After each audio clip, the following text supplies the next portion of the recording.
Em meados dos anos 50, a aviação comercial deu um grande salto. A era dos jatos comerciais tinha acabado de chegar.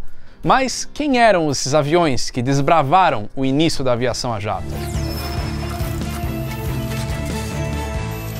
Fala pessoal do Aero, tudo bem? No vídeo de hoje eu vou falar um pouco sobre um dos pioneiros da aviação comercial a jato, o Douglas DC-8. Mas claro, como de costume, já lembrando para você se inscrever no canal clicando no botão que está aqui embaixo, dá o seu like e já compartilha esse vídeo com quem você puder. E também lembrando da loja do Aero, o link está aqui na descrição. Tem estoque novo, tem produto novo. Terminando o vídeo, corre lá e dá uma olhada.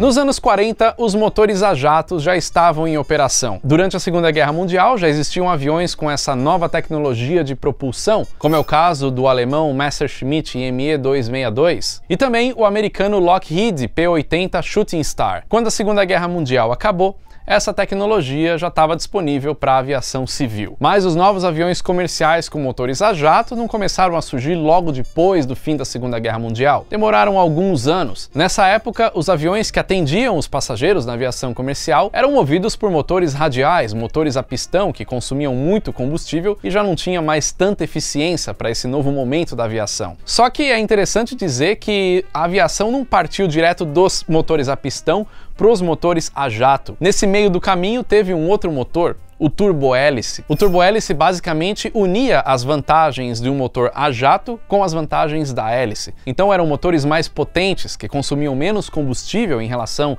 aos antigos motores radiais, e ao mesmo tempo mantinham a hélice como forma de propulsão, que era algo mais confiável naquela época, mais confiável que os recém-chegados motores a jato. Um exemplo de um motor turbohélice muito utilizado naquela época, entre os anos 40 e anos 50, foi o Rolls-Royce Dart, que equipou inclusive o primeiro avião comercial turbohélice do mundo, o Vickers Viscount, que eu já fiz vídeo aqui no Aero mostrando um deles de perto. E lá nos Estados Unidos, os americanos correram atrás e fizeram o famoso Lockheed L-188 Electra, movido por motores turbohélice Allison 501-D13. Esses aviões turbohélices eram ótimos para cumprir voos curtos e médios, mas os fabricantes já viam que uma nova tecnologia era necessária para equipar aviões que quisessem fazer voos mais longos, mais eficientes, mais rápidos, mais altos. Voos longos já existiam naquela época, mas eram feitos por aviões ineficientes para aquele momento, aviões movidos por motores radiais, como é o caso do Lockheed Constellation ou o Douglas DC-7. Um novo tipo de motor já existia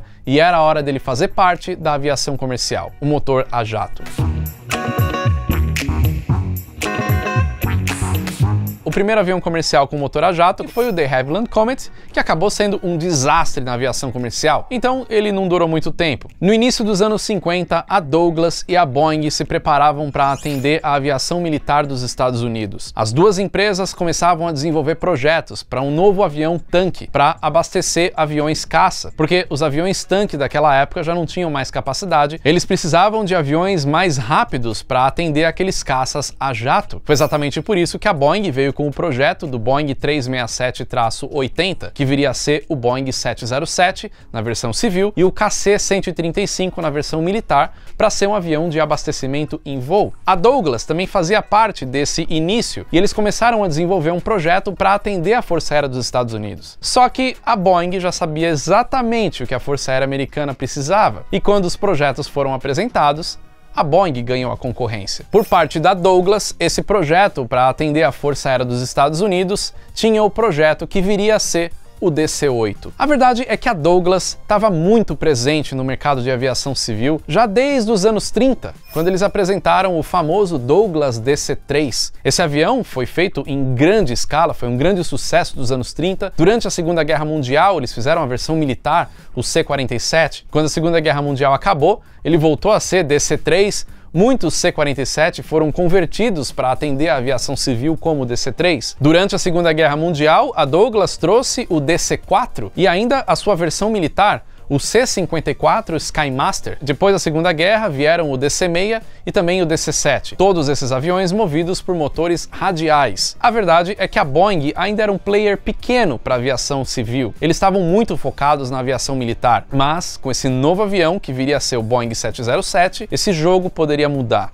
E a Douglas ficou muito preocupada com isso, principalmente quando a Boeing ganhou o contrato da Força Aérea dos Estados Unidos e ainda apresentou o Boeing 707. Nesse momento, a Douglas falou: a gente tem que correr atrás e lançar logo esse novo avião civil. Afinal de contas, eles tinham perdido o contrato da aviação militar e o avião civil tinha que sair antes do Boeing 707, para eles não perderem o espaço. Em 1952, a Douglas iniciou secretamente estudos de desenvolvimento do seu novo avião comercial movido por motores a jato. Em meados de 1953, eles já tinham basicamente o que seria esse novo avião. Em julho de 1955, a Douglas anunciava esse novo avião que eles estavam construindo para a aviação comercial. Nascia aí o DC-8. Esse novo avião teria a capacidade de carregar 125 passageiros e teria uma cabine com mais de 3 metros de diâmetro para caber 5 passageiros em cada fileira, ou seja, 2 poltronas de um lado, corredor, e 3 poltronas do outro lado. Os motores seriam os turbojatos JT3C e a autonomia seria de quase 7.000 quilômetros. A Douglas estimou o custo de desenvolvimento desse projeto em 450 milhões de dólares.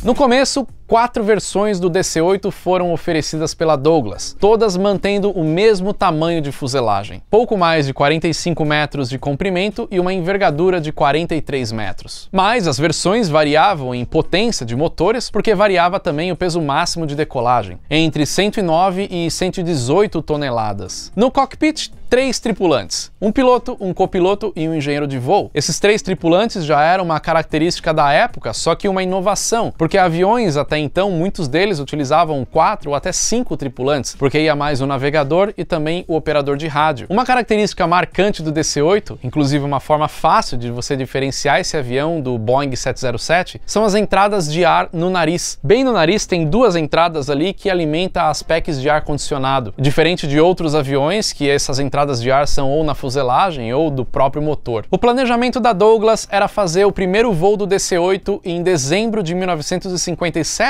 que inclusive é a mesma data que o Boeing 707 fez o seu primeiro voo. E a ideia é que o DC-8 entrasse em operação em 1959. O grande problema da Douglas nesse momento era a forte concorrente que estava chegando, a Boeing. O 707 ia dar trabalho para esse território comercial que era da Douglas, então eles não queriam ficar para trás.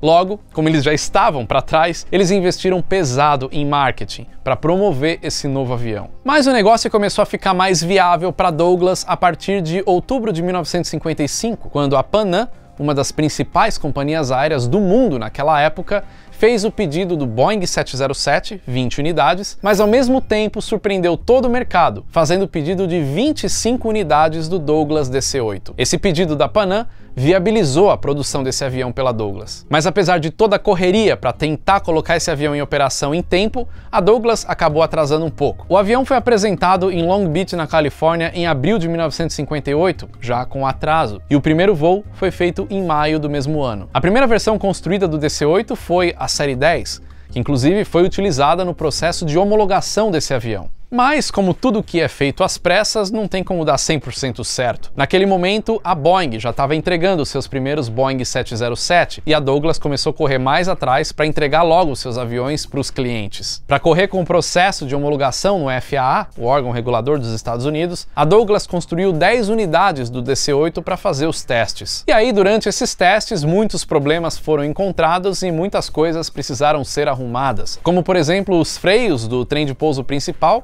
que superaqueciam, e isso eles conseguiram resolver colocando os motores com reverso. Eles fizeram algumas modificações nas asas, como adicionar os slots, que é uma fenda que tem na parte da frente da asa, no bordo de ataque da asa, né, uma parte a mais, que aumenta a sustentação em baixas velocidades. O protótipo desse avião já tinha um problema de velocidade, ele ficava a 46 km por hora abaixo daquela velocidade que foi anunciada, então eles tinham que resolver isso de alguma forma. Uma das modificações foi nas pontas das asas, que ajudou a diminuir o arrasto do avião. Eles também aumentaram o tamanho da corda. A corda é a distância que tem entre o bordo de ataque e o bordo de fuga, ou seja, a parte da frente e a parte de trás da asa. Então, a gente pode dizer que a asa ficou um pouco mais larga nesse sentido. Depois de todas essas modificações, o avião foi finalmente certificado pelo FAA em agosto de 1959 e finalmente entrou em serviço em setembro de 1959 pela Delta Airlines.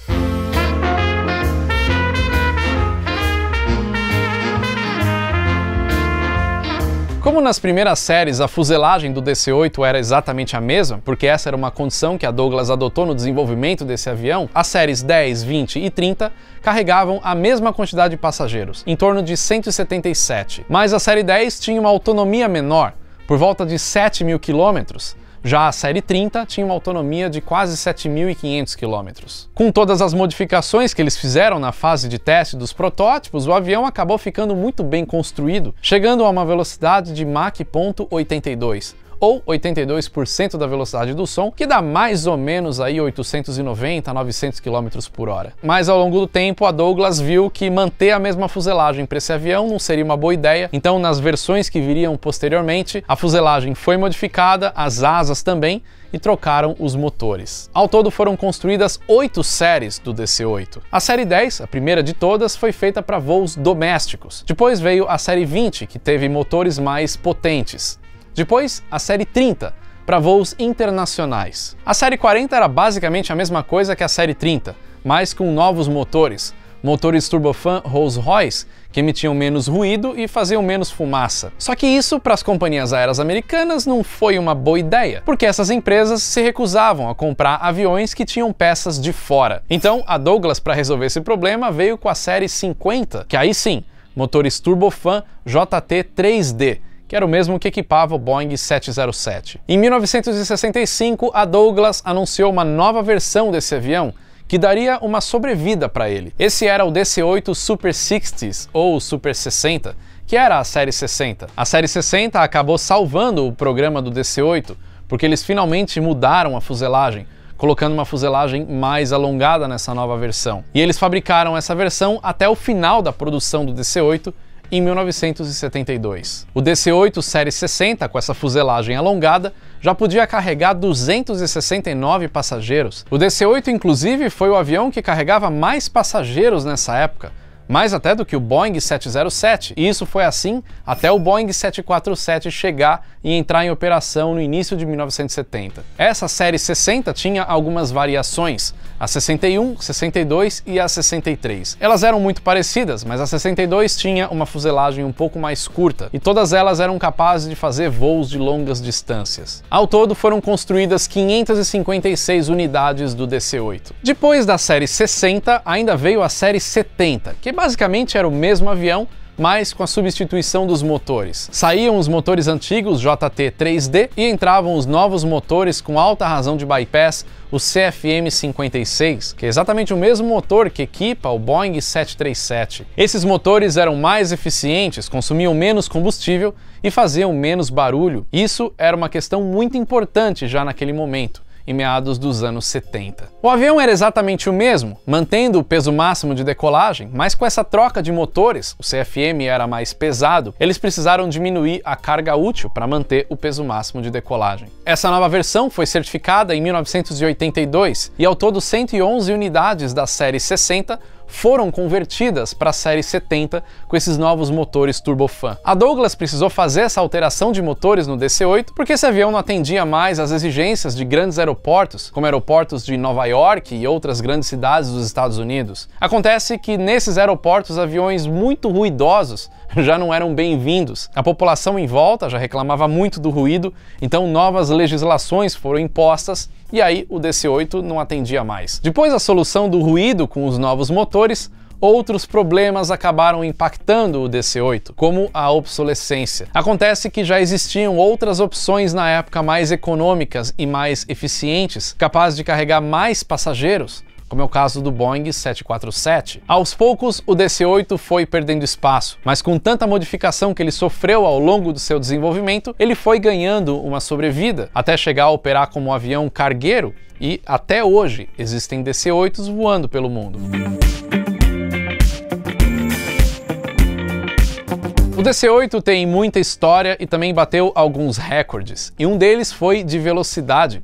Inclusive de pioneirismo de velocidade, porque ele foi o primeiro avião comercial a ultrapassar a barreira do som. É claro que isso não foi feito com passageiros, foi feito em voos de teste. Em um desses testes, o avião estava voando a 12.500 metros de altitude e o piloto fez um mergulho controlado, passando da velocidade do som. Ele chegou à velocidade de Mach 1.012, que é um pouquinho a mais da velocidade do som, e manteve essa velocidade por 16 segundos. Vale lembrar que o DC-8 não é um avião supersônico, ele fez isso de forma excepcional ali naquele teste, né? E isso foi feito antes do Concorde ou até do Tupolev Tu-144 voar, então por isso que o DC-8 foi o primeiro avião comercial a ultrapassar a barreira do som. Durante esse voo de teste, o avião teve o acompanhamento de um cara icônico na aviação, o Chuck Yeager, que foi o primeiro cara que passou a velocidade supersônica num avião. O Chuck Yeager estava a bordo de um caça F-104 Starfighter para fazer o acompanhamento desse voo. O DC-8 acabou fazendo parte de várias companhias aéreas pelo mundo, inclusive aqui no Brasil. O DC-8 foi parte da frota da Panair, da VASP, da Varig, da TCB e também da Beta Cargo. Inclusive, até hoje tem um DC-8 da Beta Cargo lá no aeroporto de Guarulhos. Tá em processo aí de leilão, aquele avião tá há bastante tempo lá, e muita gente que não conhece de aviação até acha que é um 707. E não é, é um DC-8, um Douglas DC-8. Se você se interessou, esse DC-8 da Beta que tá lá em Guarulhos tá com um lance inicial de leilão de R$125 mil. Ao redor do mundo tem museus com o DC-8 exposto, museus na Califórnia, nos Estados Unidos, também em Paris, na França. Até hoje existem DC-8s operando pelo mundo, como a empresa lá do Congo, na África, a Trans Air Cargo Services, também a dos Emirados Árabes Unidos, a CFS Air Cargo, e a Skybus Cargo Charters lá do Peru. Esse avião também opera para ajuda humanitária através da Samaritan Purse, e até a NASA tem um DC-8 para pesquisa. Mas vale lembrar que todas essas empresas operam a série 70, já aquela com os motores CFM mais silenciosos, né, mais novos, que atendem todas as exigências aí da aviação civil mundial.